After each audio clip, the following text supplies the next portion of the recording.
बहुत बहुत स्वागत है दोस्तों आप सभी का। आज की ये वीडियो बहुत ज्यादा इंपॉर्टेंट होने वाली है क्लास 11th के होम साइंस यानी कि गृह विज्ञान के सब्जेक्ट के लिए।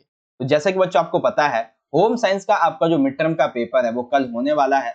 तो इसी संबंध में इस वीडियो में हम एक इंपॉर्टेंट सैंपल क्वेश्चन पेपर को सॉल्व करने वाले हैं, जो कि आपको बहुत ज्यादा हेल्प करेगा आपके ऑफिशियली एग्जाम में। और सबसे इंपॉर्टेंट बात यह है कि इस क्वेश्चन पेपर का कंप्लीट सॉल्यूशन मैं आपको हिंदी में बहुत अच्छे तरीके से समझाऊंगा। इवन जो इंग्लिश मीडियम के बच्चे हैं उनके लिए भी आंसर जो वो यहाँ पे प्रोवाइड कर दिए जाएंगे। तो दोनों ही मीडियम के बच्चे कंप्लीटली इस वीडियो को जरूर देखें। चलिए यहाँ पे बात करेंगे हम पहले पेपर के पैटर्न की। टाइमिंग 3 घंटे की, मैक्सिमम मार्क्स माने पे यहाँ पे टोटल 70 होंगे, क्योंकि 30 मार्क्स इसमें आपके प्रैक्टिकल हो जाते हैं। अब आपको हर एक सब्जेक्ट का समान निर्देश जरूर करना चाहिए। तो यहाँ पे हम बात करेंगे होम साइंस के समान निर्देश के क्वेश्चन पेपर की। तो टोटल क्वेश्चन होंगे आपके 36 और टोटल सेक्शन होंगे यहाँ पे 3 का खगा। तो खंड का में जो है वो आपके क्वेश्चन नंबर 1 से लेके 14 तक क्वेश्चन होंगे, जिसमें कुछ एमसीक्यू होंगे, कुछ वन वर्ड वाले होंगे। और इसमें ना आपको जो 1 मार्क्स से क्वेश्चन है 3 में आपको चॉइस मिलने वाली है, ठीक है। उसके बाद खंड खा जो रहेगा मैं लिख देता हूँ 3C इस तरीके से, ठीक है। खंड खा जो है इसमें 15 से 21 आपके क्वेश्चन होने वाले, 2 केस स्टडी दी जाएंगी, टोटल 7 क्वेश्चन होंगे 1-1 मार्क्स के एमसीक्यू बेस्ड। अब इसमें भी आपको एक क्वेश्चन में चॉइस यहाँ पे मिलने वाली है, ठीक है। फिर बात करेंगे खंड गा की। तो 22 से लेके 27 तक के आप ये क्वेश्चन होने वाले हैं। मतलब खंड गा में हमारे 22 से 27 2 मार्क्स के क्वेश्चन होंगे। 2 मार्क्स के क्वेश्चन में आपको 2 में चॉइस मिलेगी, और 28 और 29 3 मार्क्स के क्वेश्चन होंगे, उसमें आपको 1 में चॉइस मिल जाएगी। और 30 से 33 ये हमारे 4 मार्क्स के क्वेश्चन होंगे, कोई चॉइस नहीं है। और 34 से 36 5 मार्क्स के क्वेश्चन होंगे, एक चॉइस इसमें। तो अराउंड अगर हम देखें तो 3 2 5 और 5 3 8, टोटल आपको 8 क्वेश्चन में चॉइस मिलने वाली है। बहुत अच्छी बात है आपके लिए। तो अब हम बात करते हैं अपने इस इंपॉर्टेंट पार्ट की। बेसिकली देखो हम क्या करेंगे इस वीडियो में, बेसिकली आपके क्वेश्चन पेपर के इस सॉल्यूशन का ये है पार्ट नंबर 1, ठीक है। इसमें हम आपका खंड का और खा इसको तो कंप्लीट समझ लेंगे, ठीक है। खंड गा के 2 पार्ट, एक तो 2 मार्क्स से क्वेश्चन और एक 3 मार्क्स के क्वेश्चन, इन सभी को अच्छे से समझ लेंगे। यानी कि आइडियली अगर हम देखें तो क्वेश्चन नंबर 1 से लेके क्वेश्चन नंबर 29 इन सभी को बहुत अच्छे तरीके से हम इस पार्ट 1 की वीडियो में समझ लेंगे, ठीक है बच्चों। और पार्ट 2 में 30 से लेके आपके जो 36 तक के, यानी कि टोटल 7 क्वेश्चन बनते हैं, 4 मार्क्स के और 5 मार्क्स के, इन सभी को हम अगली वीडियो में डिस्कस करेंगे। तो सभी बच्चे जो पार्ट 2 रहेगा उसका लिंक आपको यहाँ पे पार्ट 2, एक सेकेंड, हाँ, पार्ट 2 का लिंक बच्चों आपको यहाँ पे आई बटन में दे दूंगा, यहाँ से देख लेना, या फिर डिस्क्रिप्शन बॉक्स में आपको लिंक मिल जाएगा, वहां से देख लेना, या फिर चैनल को सब्सक्राइब कर लो आप। ये आपको थोड़ी देर में उसका 1 से 2 घंटे के अंदर आपको नोटिफिकेशन आ जाएगा। अब जो इंग्लिश मीडियम के बच्चे हैं उस वो सभी यहाँ से इजीली इन सबको पढ़ सकते हैं। एक चीज और, यहाँ पे आपका जो ऑफिशियल सैंपल क्वेश्चन पेपर आया था ये देख सकते हैं, ये आपका ऑफिशियल सैंपल क्वेश्चन पेपर है। तो इसमें कुछ कुछ गलतियां हैं, ठीक है। तो हमने क्या किया है, इस क्वेश्चन पेपर के अलावा एज ए सेम इसी पैटर्न के अकॉर्डिंग एक नया क्वेश्चन पेपर बनाया हुआ है, ठीक है, जिसमें आपके सिलेबस के अकॉर्डिंग क्वेश्चंस को लिया गया है, सेम एज इट इज इसी पैटर्न के अकॉर्डिंग, ठीक है। तो हम उसको डिस्कस करेंगे। देखते हैं। तो शुरुआत होगी बच्चों सेक्शन नंबर ए से, खंड का से। और सबसे इंपॉर्टेंट बात ये भी बता देता हूं कि आपके क्वेश्चन नंबर 1 से 21 कुछ इसमें जो एमसीक्यू क्वेश्चन है, तो आप सभी से रिक्वेस्ट है जो भी लाइव सेशन में या फिर कमेंट बॉक्स में आप सभी जो एमसीक्यू क्वेश्चन है उन सभी के आंसर देने की जरूर कोशिश करें, क्योंकि इससे आपकी अच्छे से प्रैक्टिस भी हो जाएगी और आपका हमारे साथ इंटरेक्शन भी बना रहेगा, ठीक है। अब चलिए शुरुआत करते हैं। तो देखिए सबसे पहला क्वेश्चन है क्वेश्चन नंबर 1, गृह विज्ञान विषय के कितने क्षेत्र हैं। तो जिन बच्चों को इसका जो भी राइट आंसर लगता है लाइव सेशन में या फिर कमेंट बॉक्स में जरूर बताएं, ठीक है। क्वेश्चन नंबर 1, गृह विज्ञान विषय के कितने क्षेत्र होते हैं। आपके ऑप्शन है 5 6 3 या फिर 4। तो इसका राइट आंसर बच्चों क्या हो जाएगा, how many fields are there in the subject of home science, that is option number A 5, यानी कि 5। पहला क्वेश्चन हो गया। सेकंड क्वेश्चन दिया हुआ है बच्चों, एक विशेषता दी गई है कि मैं लंबा हूं, उदाहरण स्वयं की किस अवस्था को दर्शाता है। यानी कि आप मतलब कोई बंदा कहता है कि मैं लंबा हूं, आई एम टॉल, तो ये किस जो स्टेट है उसको दर्शाता है। तो आपके ऑप्शन है किशोरावस्था, प्रारंभिक बाल्यावस्था, वृद्धावस्था या फिर बाल्यावस्था। तो बेसिकली ये जो है मैं लंबा हूं, ये बेसिकली यहाँ पर प्रारंभिक बाल्य अवस्था के बारे में यहाँ पे दर्शा रहा है, ठीक है। पहले आगे देखते हैं। क्वेश्चन नंबर 3 है बच्चों, 1 ग्राम वसा में हमें डैश कैलोरी ऊर्जा प्राप्त होती है। तो 1 ग्राम वसा में कितनी कैलोरी आपको मिलती है बताएंगे। 4, 6, 9 या 7। तो राइट आंसर होगा बच्चों इसका ऑप्शन नंबर सी। ठीक है, 9 कैलोरी हमें 1 ग्राम वसा में मिलती है, मतलब 1 ग्राम वसा में हमें 9 कैलोरी ऊर्जा प्राप्त होती है। क्वेश्चन नंबर 4 दिया हुआ है बच्चों, इनमें से कौन सा संसाधन प्रबंधन का चरण नहीं है? तो देखो संसाधन प्रबंधन का चरण पूछा गया है, तो संसाधन प्रबंधन में मूल्यांकन भी शामिल होता है, नियोजन भी शामिल होता है, कार्यान्वयन भी शामिल होता है। लेकिन मानव संसाधन ये नहीं होता भाई इसका, ठीक है ना। तो human resources is not stage of resources management, ठीक है, इस तरीके से। वेल, क्वेश्चन नंबर 5 दिया हुआ है, आपको फिलिंग ब्लैंक्स भरना है कि डैश प्रक्रिया है जिसमें किसी भी लक्ष्य को पूर्ण करने के लिए संसाधनों को इकट्ठा किया जाता है, कि इनमें से ऐसी कौन सी प्रक्रिया है जिसमें अपने उद्देश्य को पूरा करने के लिए संसाधन एकत्र किए जाते हैं। आपके ऑप्शन है, देखो कई बच्चों को लगेगा कि इसका जो आंसर है ना वो उनके हिसाब से नियोजन होना चाहिए, क्योंकि हम लक्ष्य को पाने के लिए संसाधन को एकत्र कर रहे हैं। लेकिन इसका जो राइट आंसर है वो बनेगा आपका ऑप्शन नंबर ए, आयोजन। ठीक है बच्चों, जिन बच्चों ने राइट आंसर दिया बहुत अच्छी बात है। अच्छा, एक चीज और, अभी आपका जो होम साइंस का एग्जाम होने वाला है, इसके लिए आप सभी को हमारी तरफ से आपके होम साइंस के एग्जाम के लिए ऑल द बेस्ट। बहुत अच्छे तरीके से अपना एग्जाम करके आना, ठीक है। हमारे चैनल की शुभकामनाएं आप सभी के साथ में है। आपको आपके होम साइंस के एग्जाम के लिए ऑल द बेस्ट। वेल, कहीं आगे मैं भूल जाता आपको ऑल द बेस्ट बोलने के लिए, इसीलिए मैंने वीडियो के बीच में ही बोल दिया, ठीक है। तो आगे देख लेते हैं इंग्लिश में। अगर आप इंग्लिश में देखेंगे तो ये प्लानिंग होगा। दूसरा जो है बेसिकली यहाँ पे ऑर्गेनाइजिंग होना चाहिए था, ठीक है, तो प्लानिंग हो जाएगा इसका। आगे देख लेते हैं। हाँ, अब है, इनमें से कौन सी वस्त्र रंगाई छपाई की विधि नहीं है, यानी कि वस्त्र की रंगाई कह लो या फिर छपाई कह लो, वो विधि इनमें से नहीं है। यहाँ पे हम देखेंगे बंधेज बिल्कुल होती है, वाटिंग रंगाई बिल्कुल होती है, छपाई ब्लॉक छपाई बिल्कुल होती है। अब जो नहीं है वो है शेडिंग, यानी कि ऑप्शन नंबर सेकंड, ये रंगाई या छपाई की विधि नहीं है वस्त्रों की। 7वां क्वेश्चन है, जब व्यक्ति का मानसिक स्वास्थ्य अच्छा नहीं होता है तब बेसिकली उसके साथ क्या हो रहा होता है? वह सोया हुआ होता है और बहुत ही अपने आप को सक्षम महसूस करता है, उसके संबंध संतोषप्रद हो जाते हैं, या फिर व्यक्ति हमेशा नकारात्मकता की भावना से ग्रसित हो जाता है, या फिर इनमें से कोई नहीं। तो जब भी व्यक्ति सोता है तो उसका मानसिक स्वास्थ्य, मतलब जब व्यक्ति का मानसिक स्वास्थ्य अच्छा नहीं होता है तब वह हमेशा नकारात्मक चीज है, नेगेटिव वाइब्स होती है, उससे हमेशा घिरा रहता है। ठीक है बच्चों, आई होप आप इजीली समझ गए होंगे, तो option C is the right answer. Question number 8 दिया हुआ है, साइट का पूर्ण रूप, यानी कि ये जो संचार वगैरह होता है ना, उसके बारे में चैप्टर नंबर आपका जो 6 से लिया गया है। साइट का पूर्ण रूप क्या है या फिर साइट का पूर्ण नाम क्या है? ठीक है, तो आपके ये ऑप्शन दिए हुए हैं, उपग्रह सूचनात्मक टेलीविजन प्रयोग, सौर अनुदेशात्मक टेलीविजन प्रयोग, उपग्रह यंत्र टेलीविजन प्रयोग, या फिर उपग्रह अनुदेशात्मक टेलीविजन प्रयोग।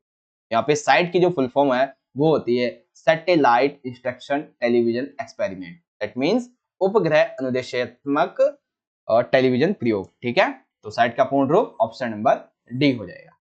अब यहाँ पे आपके जो क्वेश्चन है, 4 क्वेश्चन वो 1 वर्ड के आएंगे और 2 क्वेश्चन में 1 वर्ड वाले में आपको चॉइस मिलेगी। क्वेश्चन दिया है बच्चों, खुशबू बेसिकली एक लड़की है, तो खुशबू अपनी छवि से, यानी कि खुशबू जो है वो बेसिकली अपनी सुंदरता से, अपनी छवि से संतुष्ट नहीं है। वह पतला होने की चाह में उसने खान पान लगभग बंद कर दिया। वो मोटी है, खुशबू एक मोटी लड़की है और वो अपनी छवि से काफी खुश नहीं है, वो चाहती है कि वो पतली हो जाए, और उसने क्या किया है, खाना पीना बंद कर दिया है। तो बताइए कि वह किस समस्या से पीड़ित है? तो कौन सी समस्या होती है ये? इसको कहते हैं बच्चों एनोरेक्सिया नर्वोसा। क्या कहते हैं? Anorexia nervosa. ठीक है, अब देखो क्वेश्चन नंबर 10 में आपके 2 क्वेश्चन हैं। आपको पहली चॉइस मिल गई, रेशे का सबसे अनिवार्य गुण क्या होता है? रेशे का सबसे अनिवार्य जो गुण होता है वो होता है कि रेशा कताई के योग्य होना चाहिए। अगर कताई योग्य नहीं है तो रेशे का मतलब ही नहीं है फिर तो, है ना। सेकंड है, सबसे पहला विनिर्मित रेशा कब निर्मित हुआ था, यानी कि कब बनाया गया था विनिर्मित रेशा?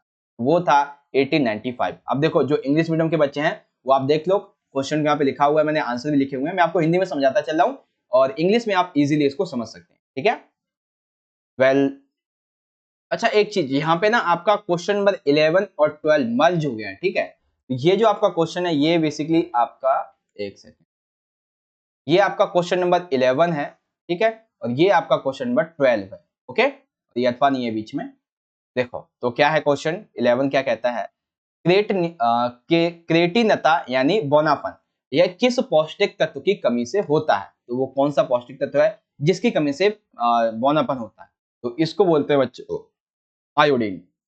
क्या बोलते हैं? आयोडीन। उसके बाद आयोडीन की कमी से होने वाले कोई 2 रोग बताइए, ठीक है? आधे-आधे मार्क्स में आपको लिखने हैं। तो इसमें आप लिख दोगे इसको बोलते हैं अवपजमत या फिर कह सकते हो मानसिक मंदता, इस तरीके से, ठीक है? तो ये 2 हो जाएंगे इसके। अब देखो बेसिकली यहाँ पे मिस्टेक हो गई थी, 11 और 12 जो मर्ज हो गए थे, ठीक है? 13 क्वेश्चन की बात कर लेते हैं। तो 13 में पूछा गया है रतौंधी व अंधापन के लिए कौन से विटामिन की कमी उत्तरदायी होती है, ठीक है? रतौंधी या फिर अंधापन के लिए कौन सा विटामिन जो है यदि वो उसकी कमी हो जाएगी शरीर में तो आपको अंधापन हो सकता है। राइट आंसर है विटामिन ए की कमी की वजह से, ठीक है? 14 की बात कर लेते हैं। अब इसमें भी आपको एक चॉइस मिल चुकी है, यानी कि 2 चॉइस हो गई हैं।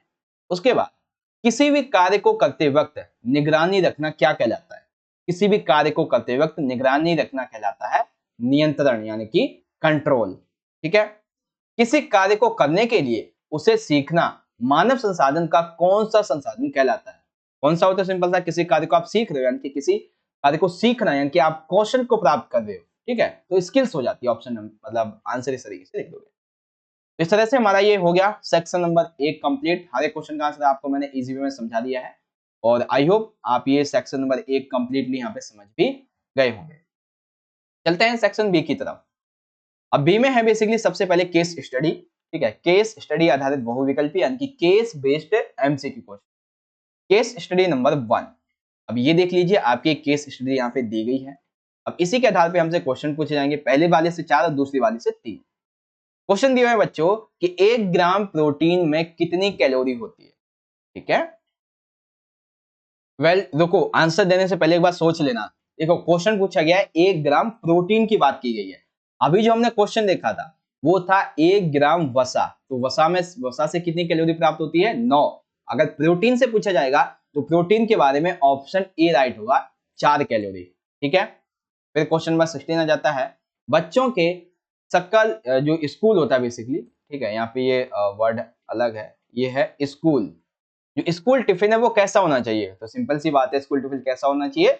संतुलित होना चाहिए, जिससे कि वो अपने स्कूल में पढ़ाई में मन भी लगा सके और स्वस्थ रहें बेसिकली, ठीक है? के बाद 17वां दिया हुआ है, निम्न में से बच्चों के लिए आहार संबंधी स्वच्छ आदत कौन सी है? तो कौन सी होती है? नहाकर भोजन करना, हाँ वैसे तो ठीक है, भोजन को अधिक करना नहीं, खेलते समय खाना, देखो बच्चे हैं तो हर बार खाना खाएंगे उस समय नहाना ये तो हो नहीं पाता है, तो हाँ ये जरूर है कि भोजन के पहले हाथ धो लिया जाए, ठीक है? भोजन के पहले भी हाथ धो लो और भोजन के बाद में हाथ धो लो, ये अच्छी आदत है, ठीक है बच्चों के लिए। उसके बाद 18वां है, पूरक आहार देने की प्रक्रिया। तो पूरक आहार देने की प्रक्रिया क्या कहलाती है? तो इसे कहते हैं बच्चों स्तनय मोचन। क्या कहते हैं इसको? इसको कहते हैं बच्चों स्तनय मोचन, इस तरह से, ठीक है बच्चों? आई होप क्वेश्चन नंबर आपको 15, 16, 17, 18 समझ में आ गया होगा। अगर आपको इंग्लिश में देखना है तो केस स्टडी आपकी यहाँ से स्टार्ट हो जाती है। तो इंग्लिश में आपकी जो केस स्टडी नंबर 1 है, क्वेश्चन नंबर 15 देख लीजिए, राइट आंसर आपका ऑप्शन नंबर ए हो जाएगा। आप पढ़ लेना इसको इजीली, ठीक है? और 16 की बात करते हैं तो 16 में आपका राइट आंसर हो जाएगा option number B, moderate. And 17 की बात कर लेते हैं तो ऑप्शन नंबर सी इसका राइट हो जाएगा, washing hands before and after meals. And 18 का right answer option number D हो जाएगा, ठीक है? अब यहाँ पे आ जाती है आपकी केस स्टडी नंबर 2। अब देखते हैं कैसे क्वेश्चन होंगे। तो ये आधुनिक जीवन शैली यानी कि आपके स्वास्थ्य से संबंध में है, तो इसे आप पढ़ लो चाहो तो इजीली। मैं आपको सीधा क्वेश्चन के आंसर को बताता हूँ, ठीक है? 19 पूछा गया बच्चों, जीवन शैली डैश से संबंधित होती है। जीवन शैली आकार, ऊंचाई, नींद या समय? राइट आंसर है जीवन शैली समय से संबंधित होती है, ठीक है? सेकंड है, अच्छे कद काठी का विकास किसकी शिक्षा का प्राथमिक उद्देश्य होता है? तो सामाजिक नहीं, आध्यात्मिक नहीं, मानसिक नहीं। तो अच्छे कद काठी का विकास किस शिक्षा का प्राथमिक उद्देश्य होता है बच्चों? शारीरिक यानी कि फिजिकल एजुकेशन का, ओके? देन 21 की बात करते हैं। अब 21 के इस केस वाली में भी आपको एक चॉइस मिल गई, बहुत अच्छी बात है। देखो क्वेश्चन क्या है 21, स्वास्थ्य एवं कल्याण को डैश के रूप में परिभाषित किया जाता है। तो स्वास्थ्य एवं कल्याण इसको किस रूप में परिभाषित किया जाता है? आपके ऑप्शन है निम्न, अच्छा, उच्चतम या फिर उपरोक्त सभी। तो देखो अच्छा हो सकता है, हाँ ठीक है अच्छा हो सकता है, लेकिन स्वास्थ्य एवं कल्याण बोला एक साथ, तो दोनों को मिला के उच्चतम स्वास्थ्य हो जाएगा, ठीक? फिर यहाँ पे आ जाता है जीवन शैली डैश का तरीका है। तो जीवन शैली क्या कोई खाने का तरीका है, नाचने या पढ़ने का तरीका है, जीने का है, रोने का तरीका है। तो जीवन शैली एक व्यक्ति के जीवन जीने का तरीका होता है। ठीक है, यानी कि ऑप्शन नंबर यहाँ पे सी हमारा राइट हो जाएगा। ठीक है, तो आपकी केस स्टडी नंबर सेकंड ये भी आपकी यहाँ पे कंप्लीट हो गई इजी वे में। ओके वेल जो इंग्लिश मीडियम के बच्चे हैं वो भी यहाँ से आप देख सकते हैं, ये है आपकी केस स्टडी, आप इजीली इसे पढ़ लेना।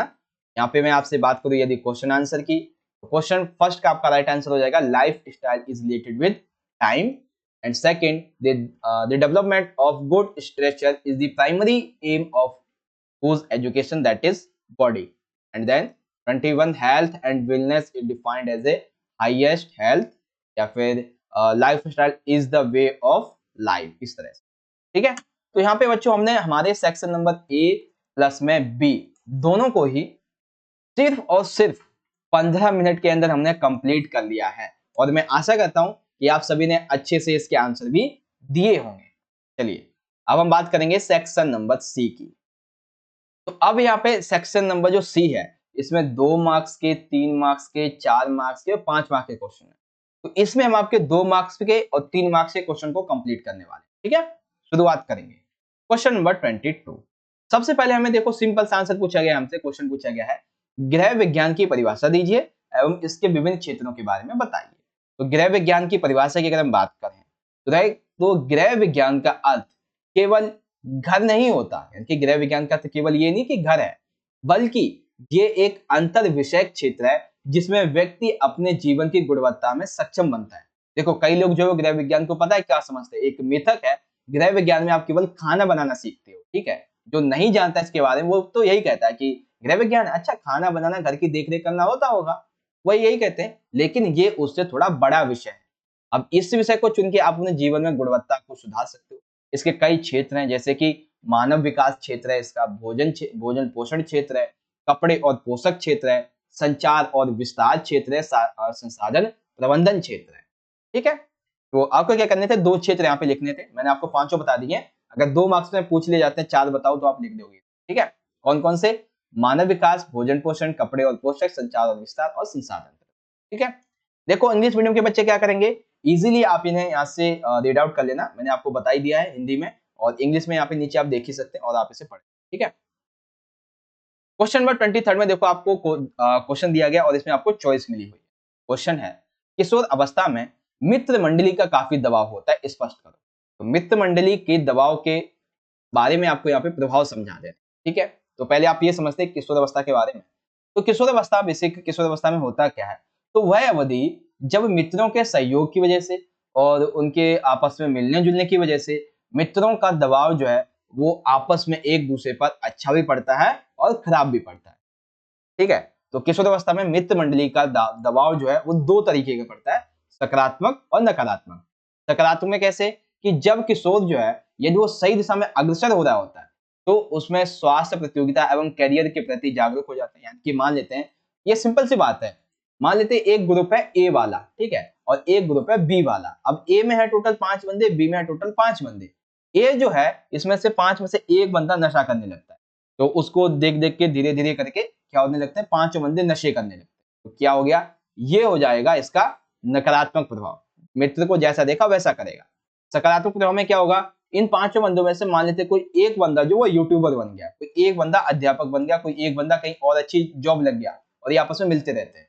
तो इन पांचों के बंदे, 5 जो बाकी 4 बचेंगे ना, उनके दिमाग में भी ये उठेगा कि मुझे भी कुछ करना चाहिए, तो वो उससे प्रेरणा लेंगे और कुछ नया जरूर करेंगे। तो यहाँ पे क्या हुआ, एक तरफ सकारात्मक में क्या हो रहा है, सभी जागरूक हो रहे हैं, विकास कर रहे हैं, और दूसरी तरफ सभी गलत आदतों में पड़ते जा रहे हैं, जैसे कि धूम्रपान, ड्रग्स, इस तरीके। ठीक है, तो ये सिंपल सा आंसर हो गया आपका। तो किशोर अवस्था में मित्र मंडली का काफी दबाव होता है, इस तरीके से लिख देंगे। सेकंड इसी में अथवा में दिया हुआ है बच्चों, पारंपरिक संस्कृति एवं पश्चिमी संस्कृति में पहचान विकास के भिन्न होने के क्या कारण है। सिंपल सा क्या बताना है आपको, एक तो होती है पश्चिमी संस्कृति, एक होती है हमारी पारंपरिक संस्कृति। तो इसमें पहचान के विकास के क्या कारण है, इसको समझो। तो आंसर लिखते हैं सिंपल सा। तो पहले तो आप वही लिख दोगे जो हमें क्वेश्चन में दिया हुआ है, फिर लिखते हैं। देखो पारंपरिक समुदाय में, यानी कि हम अपने नॉर्मल डेज की अगर हम बात कर लें, तो इसमें किशोर जो होते हैं इन्हें स्वयं को स्वतंत्र और आत्मनिर्भर दिखाने की प्रवृत्ति इनमें नहीं होती है। अर्थात अ, अगर हम अपने भारत देश की बात करें तो किशोर जो है यानी कि हम लोग जो वो कभी ऐसा नहीं होते कि हम आत्मनिर्भर हैं या फिर हम स्वतंत्र हैं, तो ऐसी प्रवृत्ति दिखाने की हमें जरूरत नहीं पड़ती है। जबकि जो पश्चिमी लोग होते हैं, पश्चिमी संस्कृति होती है, पश्चिमी समुदाय के किशोर होते हैं, ये पूर्ण रूप से आत्मनिर्भर होने की अपेक्षा इनसे की जाती है। ठीक है? साथ ही किशोर जो है वो पश्चिमी समुदाय में परिवार से अलग होकर अपना घर बसाते हैं। पश्चिमी संस्कृति में क्या होता है, किसी आपने देखा होगा जैसे कनाडा, अमेरिका वगैरह में, तो यहाँ पे कभी भी एक बेटा जो है, ठीक है, वो अपने पिता के साथ में आपको ज्यादातर रहने को नहीं देखने को मिलेगा। एक ही परिवार में नहीं मिलेंगे। जैसे शादी होती है, बेटा अलग हो जाता है और अपना एक अलग घर बसा के बिजनेस वगैरह स्टार्टअप कर लेता है। ठीक है? लेकिन भारतीय समुदाय में परिवार जो है वो उन पर नियंत्रण बनाए रखते हैं, क्योंकि परिवार वालों को पता है अगर इसको खुला ऐसे ही छोड़ दिया ना तो हमारे कुल की तो नाक कटा देगा ये ऐसा कुछ है ना। तो इस तरीके से है। पश्चिमी संस्कृति अलग ही है और हमारे भारत की संस्कृति अलग ही है, इस तरह। ठीक है? तो दोनों ही क्वेश्चन आपको इजीली यहाँ पे मैंने समझा दिए आपको एकदम नॉर्मल इजी भाषा में, जिसे हम देसी लैंग्वेज एक तरीके से कह सकते हैं। ठीक है? वेल हाँ, इंग्लिश मीडियम के बच्चे इजीली देख सकते हैं। There is a lot of pressure from the friend circle in adolescence. तो इसके पॉजिटिव इम्पैक्ट क्या होते हैं, नेगेटिव इम्पैक्ट क्या होते हैं, लिख देंगे। ठीक है? Give reasons for the difference between identity development in traditional cultural and western cultural. तो किस तरह से देखेंगे, सबसे पहले मतलब दोनों पॉइंट आप इजीली देख लो। अब यहाँ पे आ जाता है क्वेश्चन नंबर 24। इसमें भी आपको एक चॉइस मिलने वाली है, तो ये 2 नंबर में आपकी दूसरी चॉइस है। क्वेश्चन है स्नैकिंग, यानी कि जिसे हम स्वल्प आहार कहते हैं। क्या कहते हैं? स्वल्प आहार, या फिर दूसरा जो है फास्ट फूड। इन दोनों में आपको अंतर बताने हैं, स्नैकिंग और फास्ट फूड। तो आइए समझते हैं भाई। सबसे पहले बात करेंगे स्नैकिंग की। तो बेसिकली इसमें क्या होता है, यह किशोर में ऊर्जा के स्तर को बनाए रखने के लिए सहायता करता है। जो भी किशोर होते हैं, वयस्क अवस्था में होते हैं, इनमें एनर्जी के सोर्स को, एनर्जी की पावर को बनाए रखने में ये सहायता करते हैं। ठीक है? कई किशोर 3 बार नियमित भोजन नहीं कर पाते हैं, इसलिए यह अनिवार्य पोषक तत्वों को पर्याप्त लेने के लिए लाभकारी है। यानी कि कई बार क्या होता है कि आप बिजी शेड्यूल में बिजी हो जाते हो, तो बच्चे जो खाना नहीं खा पाते हैं अपने 3 टाइम के अकॉर्डिंग, तो ऐसे में क्या होता है, उनके लिए ये जो पोषक तत्व होते हैं, जो जैसे कि पोहा हो गया, सैंडविच हो गया, ये उनके आहार को पूरा करते रहते हैं। ठीक है? उनको भूख नहीं लगने देते। फिर आते हैं फास्ट फूड। फास्ट फूड क्या होते हैं, आप सभी को पता है, ये किशोरों में सुविधाजनक खाद्य पदार्थ लेने की एक अधिक प्रवृत्ति होती है। उनके लिए एक तरीके से फैशन भी है, जो कि पश्चिमी संस्कृति आया है। अक्सर फास्ट फूड में वसा होती है, कैलोरी की मात्रा अधिक पाई जाती है, जिससे कि बर्गर है, समोसा है, चाउमीन है, इन सभी में आपको जो है ज्यादातर कैलोरी देखी जाएगी। बेसिकली जो बाहर की चीजें हैं उनमें आपको कैलोरी ज्यादातर देखने को मिलती है। तो ये हो गया आपका एकदम सिंपल सा answer. Okay? Well, second question यहाँ पे दिया हुआ है, किशोर अवस्था के कोई 2 आहार संबंधी परिवर्तनों का उल्लेख करो। ठीक है? अब देखो यहाँ पे आहार संबंधी परिवर्तन तो कई हैं, जिसमें से सबसे पहला परिवर्तन है टीवी देखने के समय को सीमित कर देना। क्योंकि देखो कई बार क्या होता है कि हम टीवी को घंटों तक देखते रहते हैं, तो टीवी ज्यादा देखने की वजह से हमारी जो कैलोरी होती है, हमारे शरीर की कैलोरी, वो बंद नहीं हो पाती, वो खत्म नहीं हो पाती है। तो इसकी वजह से क्या होता है, हमारा आहार जो है वो स्वस्थ पूरी तरीके से नहीं हो पाता है, और हम फिर अगली बार कम खाना खा पाते हैं और ये भोजन पचता नहीं है, तो शरीर के लिए हानिकारक होता है। या फिर कह सकते हैं कि गलत ढंग से यदि खाना खाया है तो ये भी आ जाता है। फिर आता है खान पान संबंधी आपकी आदतें। तो किशोरों को 3 बार दिन में, कम से कम 3 बार संतुलित आहार करना चाहिए, जिसमें पोषक तत्व भी भरपूर मात्रा में हो। ऐसा नहीं है कि आप 3 बार खाना खा रहे तो भिंडी भिंडी भिंडी खाए जा रहे, नहीं। आप भिंडी खाओ, एक टाइम भिंडी खाओ, एक टाइम दाल खाओ, एक टाइम कुछ और खा लो, दूध पी लो एक टाइम। ठीक है? मतलब खाना आपको चेंजेस करके खाते रहना चाहिए। एक ही चीज, एक ही तरह का खाना नहीं खाना है आपको डेली बेसिस पे। ठीक है? फिर है पानी पीना। आपको डेली बेसिस पे कम से कम 8 से तकरीबन 10 गिलास तक पानी डेली बेसिस पे पीना चाहिए।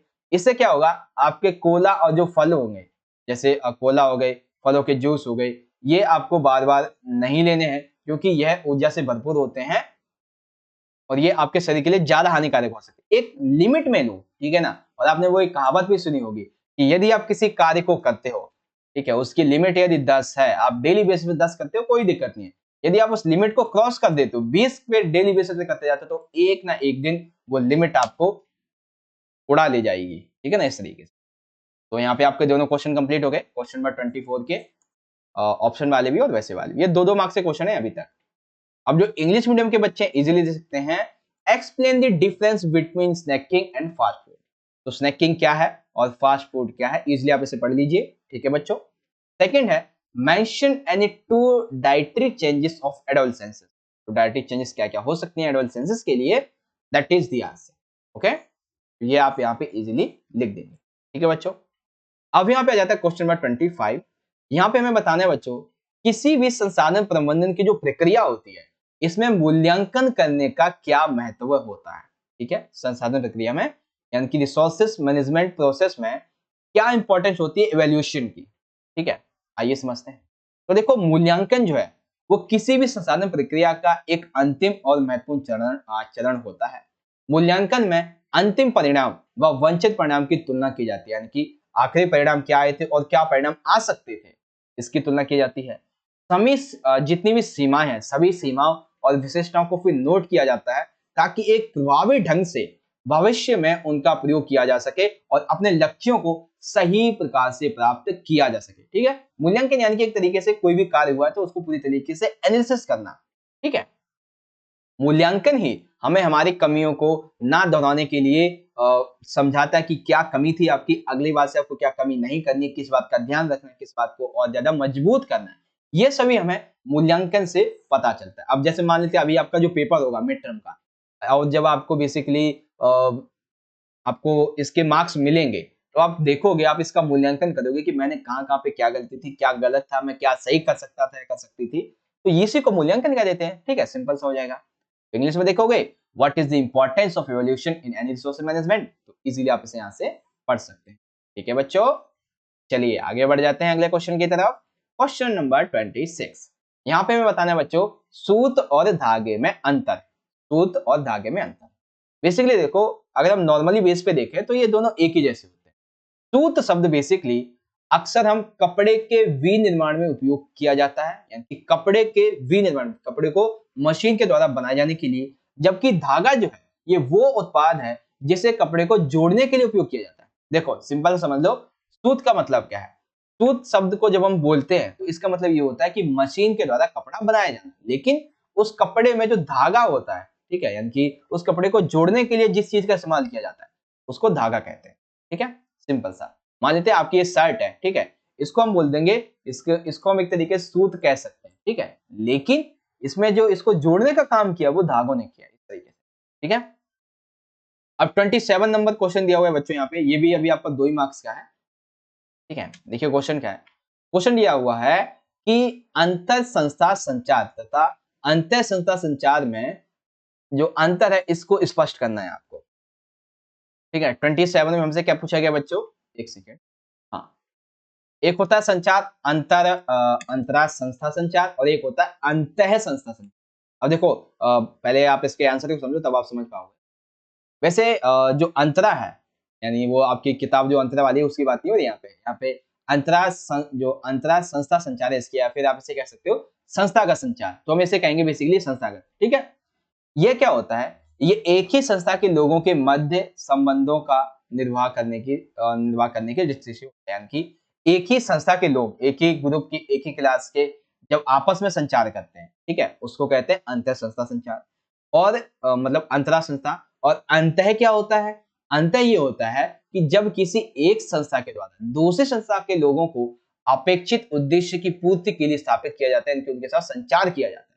सिंपल सी बात है, संस्थागत यानी कि अपनी ही संस्था के अंतर्गत, और अंतरा जो अंतः होती है इसमें अपने संस्था के अंतर्गत अनदर को भी, ठीक है, सिंपल साइज वे में। ओके, वेल 2 मार्क्स के हमारे ये क्वेश्चन कंप्लीट हो गए। यहाँ पे इंग्लिश में आप देखोगे तो यहाँ पे आप देख सकते हो, पढ़ लेना ऐसे इजीली। अब यहाँ पे हम बात करेंगे अपने 3 मार्क्स के क्वेश्चन की। तो 3 मार्क्स में हमारा सबसे पहला क्वेश्चन एकदम छोटा सा, क्वेश्चन नंबर 28, ऊनी रेशों के वस्त्रों के लिए उपयोगिता का उल्लेख कीजिए, ठीक है। तो ऊनी वस्त्र जो होते हैं इनके उपयोग के लिए इनकी उपयोगिता का हमें यहाँ पे उल्लेख करना है। तो ऊनी वस्त्र जो है ये बेसिकली ताप के कुचालक होते हैं, इसलिए इन्हें सर्दियों में पहना जाता है, ठीक है। यानी कि ये जो है वो सर्दी जो होती है तो उसको अंदर तक नहीं पहुंचने देते हैं, ठीक है। और सर्दियों में इसीलिए हम इसे पहनते हैं ताकि हमारे शरीर की जो एनर्जी है वो बाहर ना निकल जाए, और मतलब कि एनर्जी यानी कि हमारी जो बॉडी है वो हीट जब करता है कभी कभी तो उस हीट को बाहर ना भेजे, हम हमारे अंदर ही रहेगा तो हमें सर्दी कम लगेगी। ऊनी जो वस्त्र होते हैं, ऊनी रेशे जो होते हैं, इनमें कभी सिलवटें नहीं पड़ती जल्दी से।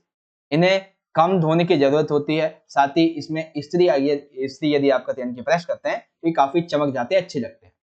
ऊनी वस्त्रों को विशेष परिसज्जा या फिर सिकुड़न विरोधी माना जा सकता है, यानी कि ऊनी वस्त्रों को आप विशेष तरीके से सजा भी सकते हो, ठीक है, उसमें बहुत सारी सजावट भी कर सकते हो आप, पहनने के लिए स्वेटर टाइप में होता है, टोपा इस तरीके से, ठीक है। और साथ ही जो है ये सिकुड़ते नहीं है बेसिकली।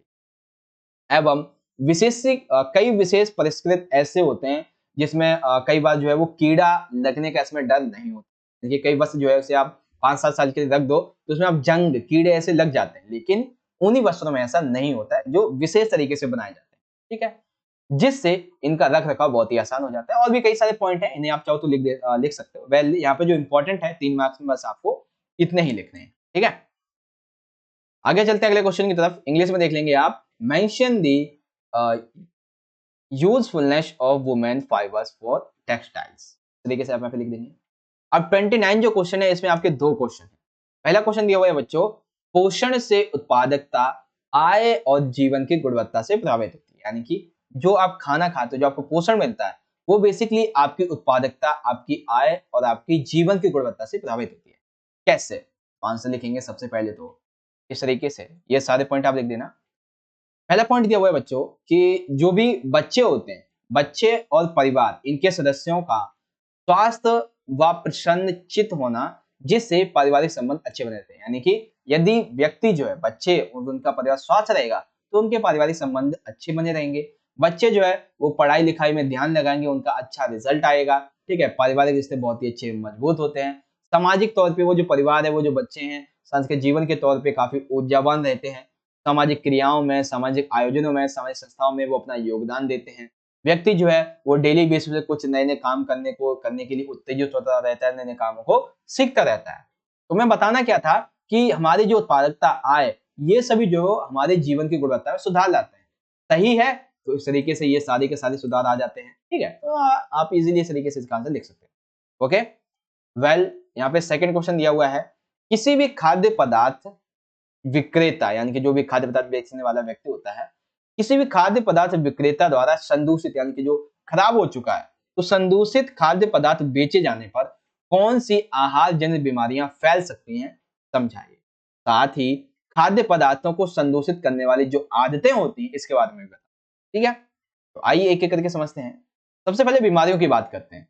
तो आहार जनित बीमारियों के नाम होते हैं कि आहार से उत्पन्न वाली, अतिसार या फिर हैजा, पेचिस यानी कि पेट का जो हमारा पाचन तंत्र होता है उसका खराब हो जाना, आंत्रशोथ या फिर टाइफाइड। हम खराब भोजन करते हैं या फिर कोई व्यक्ति खाना बेचने वाला, जैसे हम कहीं पे बर्गर, चाउमीन, छोले कुलचे, नान, ये सब खा लेते हैं, छोले कुलचे, पराठे, ये इससे क्या होता है, इससे बेसिकली ना आपका आपको आपका जो पाचन तंत्र होता है उसमें बहुत ज्यादा इस पे इफेक्ट पड़ता है बाहर के खाने से, ठीक है।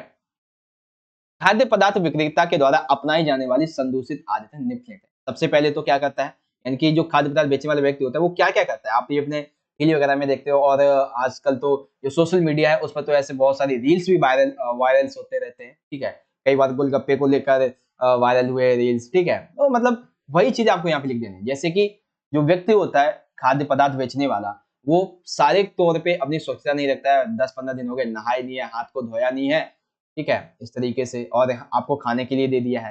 हाथ साफ करने के लिए हमेशा वो गंदे कपड़े का इस्तेमाल करता है। वीडियो वगैरह भी आप देख लेते हो, कभी-कभी जो है मतलब जिसको पता ही नहीं होता है स्वच्छता के बारे में, वो ऐसा करता है। जिनको पता है वो तो स्वच्छता का ध्यान रखते हैं। अब कई बार इस्तेमाल में लाई जाने वाले जो बर्तन होते हैं, इनको भी ठीक ढंग से साफ नहीं किया जाता है। तो इसकी वजह से क्या होता है, गंदे बर्तन में कीटाणु जाते हैं, वो कीटाणु हमारे पेट में जाते हैं और हमें बीमार कर देते हैं। साथ ही कई बार ये लोग गंदे पानी का उपयोग भी कर लेते हैं। खाद्य पदार्थों में जो खाद्य पदार्थ होते हैं, इसमें इस्तेमाल जो जल होता है, ये दूषित होता है, जो कि खाद्य पदार्थों को कई बार ढक के भी नहीं रखा जाता है, ये भी होता है, जल को भी ढक के नहीं रखा जाता है। ये मतलब बहुत तरीके से है। ये आप नॉर्मली डेज में भी अपने नॉर्मली डेज में देखते हो, बस उसी को आपको लिख देना, ठीक है? इज़िली आप समझ गए? तो यहाँ पे हमारा क्वेश्चन नंबर 29 ये हो जाता है कंप्लीट, ईज़ी वे में, ओके? वेल आपको मैं इंग्लिश में दिखा देता हूँ एक बार, क्योंकि इंग्लिश मीडियम के बच्चे कहेंगे सर आपने तो चलो समझाया नहीं है, कोई बात नहीं, कम से कम इंग्लिश में दिखा देते, हम भी पढ़ लेते, ठीक है? मैं आपको दिखा देता हूँ, देखो। Nutrition affect productivity, income and quality of life. Right your opinion about this statement. तो हमने पक्ष में लिखे थे, ठीक है? तो ये रहे हमारे ओपिनियन इस तरह से। पॉइंट 1 2 3 4 5 6। सेकंड है what foodborne disease can be spread when contaminated food is sold by a food vendor? Tell me also, यानी कि या फिर बताओ इस तरीके से, about the habits that contaminate the food items. Well, अगर इंग्लिश के प्रोनाउंसिएशन में थोड़ी गलती हो रही हो तो उसे माफ कीजिएगा। आप सिंपल सा क्वेश्चन के आंसर पे ध्यान दीजिएगा, ठीक है। तो ये हो गया हमारे यहाँ पे ये वाला भी कंप्लीट।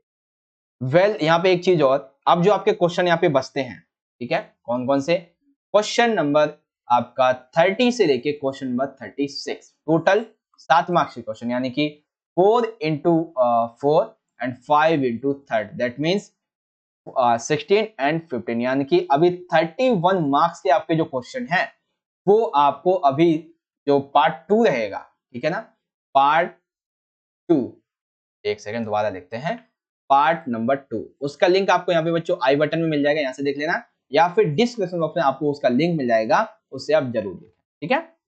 तो इस तरीके से आज की हमारी ये वीडियो खत्म होती है। गाइस यदि आपको वीडियो अच्छा लगा हो तो जितना हो सके इस वीडियो को ज्यादा से ज्यादा लाइक करें, अपने दोस्तों के साथ जरूर शेयर करें इस पे क्वेश्चन पेपर को, फीडबैक जरूर बताएं कि कैसा लगा है, आपको अच्छे समझ में आया या नहीं आया है। और हाँ, यदि आपका कोई भी क्वेरी क्वेश्चन डाउट होता है तो आप हमें, हमारी इंस्टाग्राम की आईडी दी हुई है, आपको चैनल के नाम से मिल जाएगी, इस पर आप मैसेज कर सकते हैं।